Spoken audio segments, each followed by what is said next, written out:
नमस्कार दर्शको, नवीन एका व्हिडिओमध्ये मी स्वागत करत आहे आपला सर्वांचा लाडका गणेश डवरी. आपण पाहताय जीडी ऑलराऊंडर यूट्यूब चॅनेल. दर्शको, आज मी आपल्यासाठी अत्यंत एक असा आपल्या भावनेशी जोडला गेलेला एक विषय मी आपल्यासमोर आज घेऊन आलेलो आहे. तो विषय जरा श्रद्धा, अंधश्रद्धा काही म्हणतील किंवा श्रद्धा म्हणतील. पण हा खूप महत्वाचा विषय आज आपल्यासमोर मी घेऊन आलेलो आहे. तो विषय म्हणजे करणी बाधा.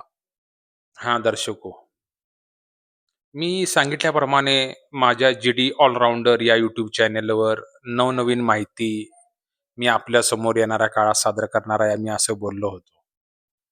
आणि वेळोवेळी मी सादर करत असतो. एक करणी बाधा हा विषय आज मी आपल्यासमोर घेऊन येण्याचा मी विचार केला. त्याच्यावर मी बरेच दिवस अभ्यास करत होतो. म्हणजे खरंच करणी बाधा ही असते का? तर मी आपल्याला करणी बाधेविषयी काही माहिती सांगणार आहे. आपण न स्किप करता शेवटपर्यंत हा व्हिडिओ ज्यावेळी तुम्ही पाहाल, त्यावेळी आपल्याला यातून मला नक्की काय बोलायचं आहे आणि आपल्याला नक्की काय समजायचं आहे, ते आपण समजून घ्या. तर चला तर दर्शको, आपण या विषयावर सुरुवात करूया. तर दर्शको, आपल्याला माहिती असेल, की आपण एका घरात राहतो. आपलं कुटुंब असतं, आपली बायका, मुलं, आपले आई-वडील, बहीण-भाऊ, नातेवाईक संबंध. तर आपण ज्या एका वास्तूत राहतो, एका घरात राहतो, त्या घरात विनाकारण वादविवाद लागत असतात. सतत भांडणे लागत असतात. कोणत्याही कारणावरून जो आपल्या घरातला कुटुंब प्रमुख आहे, तो अचानक क्रोधित होतो, वादविवाद करतो. अचानकच एक-एक वेळा आपल्याला रात्री भयंकर स्वप्ने पडतात, वाईट स्वप्ने पडतात. अचानक कोणीतरी आपल्या समोरून गेलेल्याचा भास होतो किंवा अनपेक्षित काहीतरी वाईट बातमी आपल्याला समजते किंवा काहीतरी अचानकच आपल्या शरीराला इजा होते, चुकीचं काहीतरी होतं. यालाच आपण काय म्हणतो, करणी बाधा सुद्धा म्हणू शकतो. आपण ज्योतिषाकडे जातो आणि असं का होतंय? आणि याचा अर्थ काय आहे? सगळं व्यवस्थित चाललेलं असतं. अचानक काहीतरी अशी अशी घटना घडते जीवनात, की होत्याचं नव्हतं सुद्धा होतं. याचं कारण काय? परमेश्वर, मला एक तुम्हाला प्रश्न विचारायचा आहे. आपण देवाला मानता? तर 99% लोकं म्हणतील, "हो, देव आहे." म्हणजे जिथं देव आहे तिथं दानव सुद्धा आहे दर्शक. देव आहे तिथे दानव सुद्धा आहे. म्हणजे वाईट शक्ती, जिथे चांगली शक्ती आहे तिथे वाईट शक्ती सुद्धा आहे. पण वाईट शक्ती कुणाला लागते दर्शको? याचा पण मी तुम्हाला या व्हिडिओमध्ये सविस्तर माहिती सांगणार आहे. तर करणी बाधेचं मूळ कारण काय? आपल्या जवळचेच नातेवाईक असतात, मित्रमंडळी असतात. ते आपल्या प्रगतीवर म्हणजे मला थोडक्यात सांगायचं म्हणजे त्यांना प्रगती आपली बघवत नाही. आपल्या प्रगतीवर जळतात. हा इतका कसा गेला मोठा, आपण आहे तिथेच आहोत. आणि यातून चुकीचं एक माइंड तयार होतं त्यांचं आणि काहीतरी आपलं अघोरी प्रकार करतात.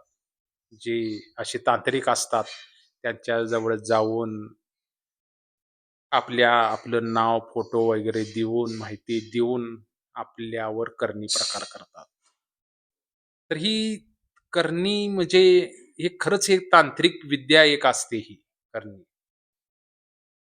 आणि त्याच्याद्वारे एक-एक वेळा खूप वाईट प्रसंग घडतात. ॲक्सिडेंट होतात. वाईट पद्धतीने लोकं मरतात. खूप भयानक अशी परिस्थिती होते.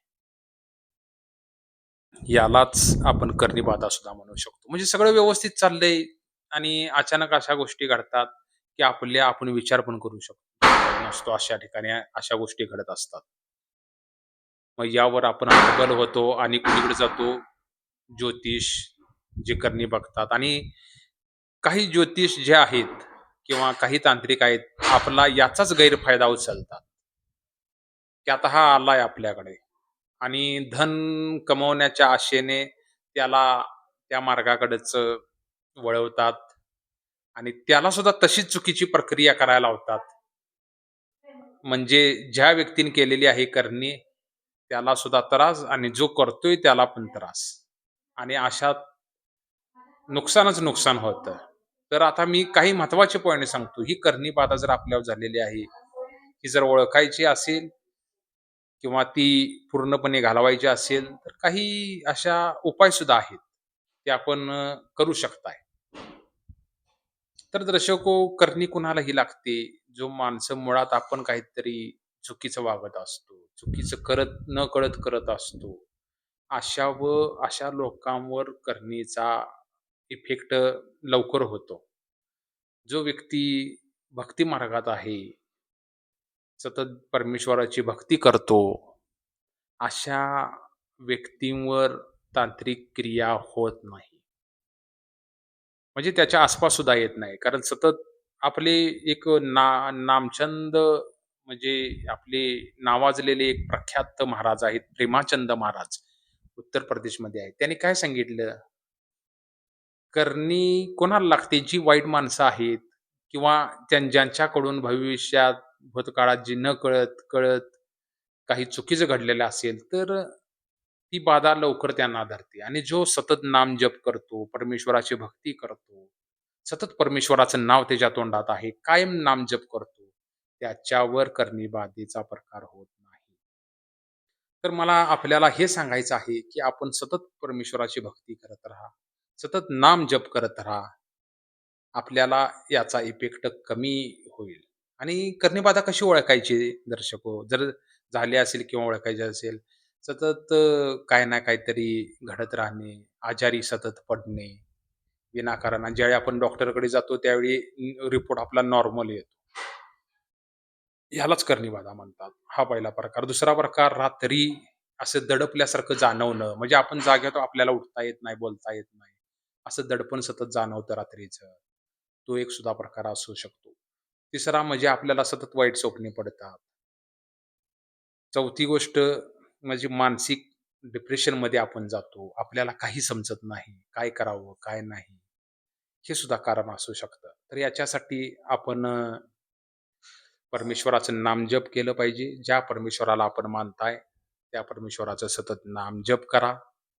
परमेश्वराचं नाव घ्या, जेणेकरून वाईट शक्तीपासून आपण अ, दूर जाऊ. आणि नॉन-व्हेज जे असतं आणि दुसरं एक कारण नॉन-व्हेज सुद्धा कारण आहे. म्हणजे सतत मांसाहार करणं, दर 2 दिवसाला मांसाहार, मटण, मच्छी हे शक्यतो कमी करा. जास्त प्रमाण त्याचं खाऊच नका तुम्ही.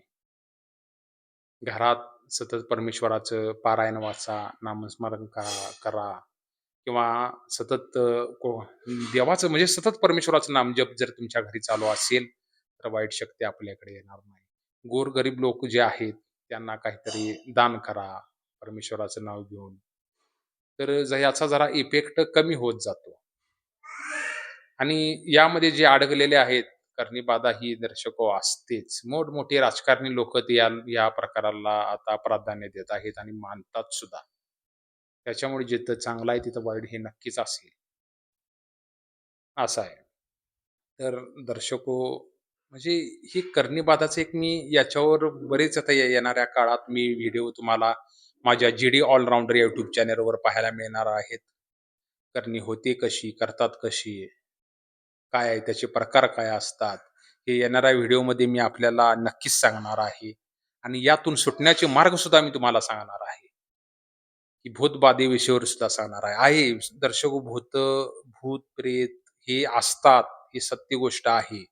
हीच करणी एखादा तांत्रिक काय करतो, जर करणी म्हणजे काय? एखाद्या पिशाच्च, डाकीन, अ, राक्षस हे जे असतात यांना काबीज करतो आणि तो आपल्यावर सोडतो तंत्रविद्याच्या माध्यमातून. म्हणून हे बघताय तुम्ही रोडवर चांगले चाललेले असतात आणि ॲक्सिडेंट मोठा होतो. अख्खच्या कुटुंब उद्ध्वस्त होतात. नदीत पोवायला जातात. अचानक त्यांना प्रवाह खेचतो, आत नेतो, कुटुंबच्या कुटुंब जातात. मग हे काय आहे? हे भूत-पिशाच आहे. हीच निगेटिव्ह एनर्जी आहे. निगेटिव्ह एनर्जी म्हणजे काय? अमता म्हणजे ॲक्सिडेंट झालेले, हे आत्मीय किंवा आत्महत्या केलेले, हेच आत्मे असतात. हे तांत्रिक आपल्याजवळ काबीज करतात आणि करणी बादेव्याच्या माध्यमातून ज्याच्यावर करणी करायची त्याच्यावर सोडतात. आणि ही करणी कोण करतं? बाहेरची कोण लोकं करत नाही. ही जी आजूबाजूची लोकं असतात, आपले नातेवाईक, आपल्या जवळची जी जळणारे असतात, तीच करतात. आपल्याला मिठाईतून काहीतरी देणार आपल्याला किंवा आपल्या कपड्यातून करतात, फोटोवरून करतात, प्रत्येक गोष्टीवरून करतात. याच्यावर सुद्धा मी व्हिडिओ येणाऱ्या काळात करणार आहे. तर तुम्ही जर माझा व्हिडिओ पाहत असाल, जास्तीत जास्त जी-डी ऑलराउंडर या YouTube चॅनलला सबस्क्राईब करा, शेअर करा. ह्या अशाच महत्त्वाच्या जी माहिती आहे, मी येणाऱ्या काळात आपल्याला सांगणार आहे आणि मी आपल्याला सावध करणार आहे दर्शक. मी असं काही बाकीच्या काही तंत्रज्ञान गोष्टी नाही वापरणार. जे आहे ते तोंडी आणि रोखठोक पद्धतीने तुम्हाला मी सावध करण्याचा प्रयत्न करणार आहे. त्याच्यामुळे हा एक छोटासा व्हिडिओ मी आपल्यासाठी करावा म्हणून मी केलेला आहे. येणाऱ्या काळात मी असेच व्हिडिओ आपल्यासमोर करणार आहे. त्यामुळे तुम्ही जास्तीत जास्त सबस्क्राईब करा, लाईक करा, कमेंट करा आणि शेअर करायला विसरू नका. तर करणी बाधेचा एक छोटासा मी तुम्हाला एक प्रकार सांगितला. जर तुम्हाला आवडला किंवा काही तुम्हाला थोडी माहिती जरा कळाली असेल, तर मला कमेंट करून नक्की सांगा आणि आपल्याला काही प्रश्न असतील आणि मी येणाऱ्या काळात कोणत्या याच्यावर विषयावर व्हिडिओ बनवला पाहिजे, हे सुद्धा मला कमेंट करून नक्की सांगा. तर इथेच थांबतो. चला तर दर्शको, नवीन एका व्हिडिओसहित परत एकदा भेटू. तूर्तास धन्यवाद. नमस्कार. जय महाराष्ट्र.